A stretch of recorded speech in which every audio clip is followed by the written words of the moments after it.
আৰু আপোনালোকে গমেই পাইছে যে যোৱাকালি অসমৰ মুখ্যমন্ত্ৰী জনাই সেই বহু প্ৰত্যাশিত তেওঁৰ যিটো কথা তেওঁ যোৱা প্ৰায় এবছৰ ধৰি অহৰহভাৱে বিভিন্ন ধৰণেৰে বিল্ড আপ কৰিবৰ চেষ্টা কৰি আছিলে অৱশেষত তেওঁ ইলেকশ্যনৰ 60-50 দিন মানৰ আগতে তেওঁ অৱশেষত যোৱাকালি বৰ ধুমধামেৰে সৈতে বৰ দীঘলীয়াকৈ এখন প্ৰেছ কনফাৰেন্স কৰিলে। আপোনালোকে জানেই যে বিজেপি দলে তেওঁলোকৰ যিটো প্ৰপাগাণ্ডা বেলেগ বেলেগ ধৰণে তেওঁলোকে কৰে। বিজেপি দলে কেতিয়াবা চিনেমা বনায়, কেতিয়াবা বেলেগ বেলেগ ধৰণৰ কাহিনী ৰচনা কৰে আৰু সেইবিলাক বেলেগ বেলেগ দৃষ্টিকোণৰ পৰা তেওঁলোকে মানুহৰ মাজত এটা জনমত গঢ়িবলৈ চেষ্টা কৰে, প্ৰপাগাণ্ডা কৰে। এই কাশ্মীৰ ফাইলৰ কথাই ক'লো, বিবেক অগ্নিহোত্ৰীক লগালে কাশ্মীৰ ফাইল বনাব লাগে, প্ৰপাগাণ্ডা। তাৰপিছত কেৰালা ষ্টৰী কৰিলে, বেলেগ বেলেগ ধৰণে। আমাৰ মুখ্যমন্ত্ৰী হিমন্ত বিশ্ব শৰ্মাৰো চাগে অলপ ইচ্ছা জাগিলে কেৰালা ষ্টৰী বা কাশ্মীৰ ফাইলছৰ দৰে বেলেগে তেওঁ অসমৰ আমাৰ কংগ্ৰেছ দলৰ যিজন সভাপতিজনৰ বিৰুদ্ধে একেবাৰে ব্যক্তিগত পৰ্যায়ত গৈ পেলাই তেওঁৰ ডিৰেকশ্যনত ফুচুৰি কাহিনী তেওঁ ৰচনা কৰিবলৈ চেষ্টা কৰিলে ভালেমান দিনৰ পৰা। আৰু অৱশেষত গৈ পেলাই তেওঁৰ তুৰূপৰ টাচবিলাক যোৱাকালি এই প্ৰেছ কনফাৰেন্সত দেখুৱালে আৰু সকলোৱে দেখিছেই যে তাত কোনো ছাবষ্টেন্স নাই, কোনো প্ৰমাণ নাই। কিছুমান বেলেগ বেলেগ ধৰণেৰে তেওঁ তোৰ পৰা আনি তেওঁ এখন তাজপাতৰ ঘৰ সাজিবলৈ চেষ্টা কৰিছে আমাৰ গৌৰৱ গগৈ কেন্দ্ৰ। তেওঁলোকৰ গোটেই প্ৰেছ কনফাৰেন্সখনত বা তেওঁৰ যিখিনি দোষাৰোপ আমাৰ সভাপতিজনাৰ বিৰুদ্ধে তেওঁ কৰিছে, মূল তেওঁৰ বিষয়টো হ'ল এইটো কথা আমাৰ সভাপতি গৌৰৱ গগৈ ডাঙৰীয়াই ক'ব। কাৰণ মই এইটো কথাই কৈছোঁ যে গৌৰৱ গগৈৰ অপৰাধ হ'ল যে তেওঁ পাকিস্তানলৈ গৈছিল তেওঁৰ পৰিবাৰক লৈ পেলাই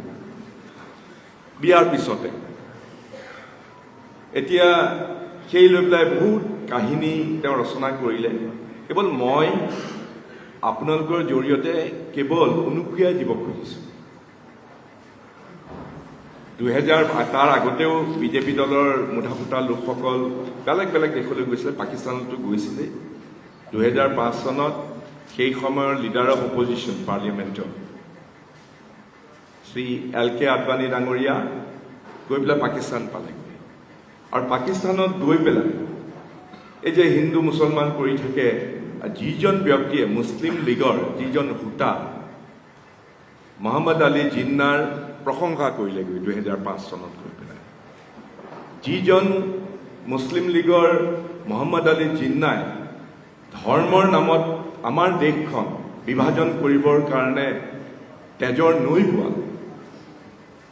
আমাৰ নিজৰ মাজতে ভাতৃঘাতী সংঘৰ্ষৰ তেওঁ ৰচনা কৰিলে। সেইজন মহম্মদ আলী জিন্নাৰ প্ৰশংসা কৰিছিলে কোনে? বিজেপি দলৰ মুঠা নেতা LK আদৱানীয়ে পাকিস্তানত। আৰু বহুত আছে, এইবিলাক কথা নকলোৱে। বা 2015 চনত আপোনালোকৰ মনত আছে, এতিয়াৰ ভাৰতৰ প্ৰধানমন্ত্ৰী মোদী ডাঙৰীয়াই হঠাতে 8জন MP লগত লৈ পেলাই পাকিস্তান পালেগৈ, লাহোৰ পালেগৈ। তেওঁ পাকিস্তান চৰকাৰে মতা নাছিলে, কোনো ধৰণৰ আমন্ত্ৰণো কৰা নাছিল, কিন্তু মোদী ডাঙৰীয়াই লগত 8জন MP লৈ পেলাই নমতাকৈয়ে নৱাজ শ্বৰীফৰ লগত গৈ পেলাই বিৰিয়ানী খালে। তেওঁ মতা নাছিলে নৱাজ শ্বৰীফৰ। পাকিস্তান চৰকাৰে মতা নাছিল কিন্তু গৈ পেলাই পাকিস্তানত 8জন সাংসদৰে সৈতে বিৰিয়ানী আৰু এতিয়া আমাৰ যিজন সাংসদ আমাৰ যিজন অসম প্ৰদেশ কংগ্ৰেছ কমিটিৰ আমাৰ সভাপতি তেওঁৰ বিৰুদ্ধে এটা কাহিনী ৰচনা কৰি আহি আছে মই সেইকাৰণে ফুচুৰি কাহিনী বুলি কৈছোঁ ফুচুৰিটো আপোনালোকে গম পাইছেই গতিকে এই ফুচুৰি কাহিনী ৰচনা কৰি পেলাই চাৰিওফালৰ পৰা আমাৰ গৌৰৱ গগৈৰ বিৰুদ্ধে কংগ্ৰেছৰ বিৰুদ্ধে এটা কাহিনী তেওঁ উপস্থাপন কৰিছে আৰু কাহিনীটো লৰালৰিকে এতিয়া ইলেকশ্যনৰ আগত কৰিছে কৰাৰ কথাটো আছিলে সেই 10 ছেপ্টেম্বৰতে পিছুৱাই আছে ইলেকশ্যনৰ আগতে যাতে গৌৰৱ গগৈক বিভিন্ন প্ৰকাৰে যাতে কালিমা সানিব পাৰে পাকিস্তানৰ এজেণ্ট বনাব পাৰে সেইটো হ'ল কাহিনীৰ মূল আণ্ডাৰলাইং ৰিজন এতিয়া গৌৰৱ গগৈ ডাঙৰীয়াই আপোনালোকক ক'ব কিন্তু এইটো কথা ঠিক যে ইমান উখল মাখল কৰি পেলাই ডক্টৰ হিমন্ত বিশ্ব শৰ্মাই কিয় চাৰিওফালে আন্দোলনৰ তেওঁলোকৰ এনেকৈ চিম্ফনী অৰ্কেষ্ট্ৰাত কণ্ডাক্টৰজনে ইফালে ইংগিত দিয়ে সিফালে কিবা হয় সিফালে ইংগিত দিয়ে সিফালে ভায়লিন বাজে সিফালে চেটাৰ বাজে তেনেকৈ তেওঁলোকে এটা চাৰিওফালৰ পৰা আমাৰ গৌৰৱ গগৈৰ বিৰুদ্ধে এনেকুৱা ধৰণৰ কাহিনী ৰচনা কৰিছে কৰি পেলাই সাধাৰণ মানুহক বিপথে পৰিচালিত কৰিবলৈ চেষ্টা কৰিছে আৰু তাৰ মূল উদ্দেশ্যটো আমি সকলোৱে জানো কাৰণ কংগ্ৰেছ দলে এক পৰিৱৰ্তনৰ যাত্ৰা আৰম্ভ কৰিছে এই যে ধোঁৱাৰ বেৰ এখন তৈয়াৰ কৰিছে এফালে হিন্দু মুছলমান এফালে এনেকুৱা ধৰণৰ পাকিস্তান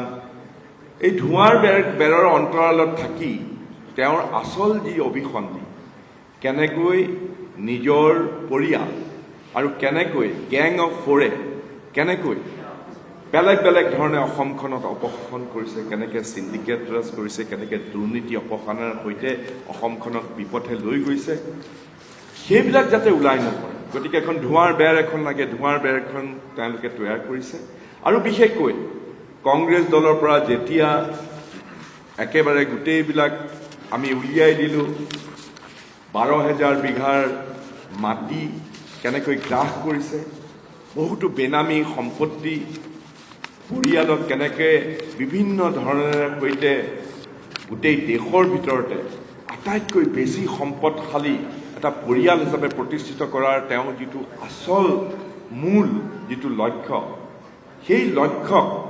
যেতিয়া কংগ্ৰেছ দলে বেকত কৰি দিলে তেওঁতো উত্ৰাৱল হ'বই গতিকে এনেকুৱা ধৰণৰ কথা কৰি মানুহৰ গোটেইবিলাক ধ্যান ধাৰণা যাতে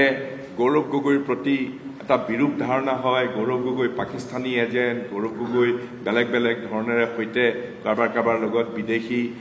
ৰাষ্ট্ৰৰ সহযোগত অসমক অশান্ত কৰিবৰ কাৰণে অসমৰ বিৰুদ্ধে ভাৰতৰ বিৰুদ্ধে কাম কৰি আহিছে এনে বহুত মনে সজা কাহিনী তেওঁ ক'লে যোৱাকালি আমি প্ৰথমতে ভাবিছিলোঁ যে এইবিলাক আমি ব্যাখ্যা নকৰোঁ কিন্তু তেওঁ এনেধৰণে কাহিনী ৰচনা কৰিছে যাৰ কোনো ভিত্তি নাই তথাপিও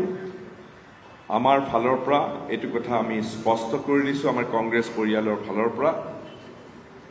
যে তেওঁ যিবিলাক কথা কৈছে সম্পূৰ্ণভাৱে ভিত্তিহীন অমূলক আৰু মানুহক বিপথে পৰিচালিত কৰা এটা ফুচুৰি কাহিনী আৰু তাৰ বাহিৰে তেওঁৰ গোটেই এই কাহিনী যিটো ৰচনা কৰিছে তাৰ কোনো ধৰণৰ ছাবষ্টেঞ্চ নাই কোনো ধৰণৰ ভিত্তি নাই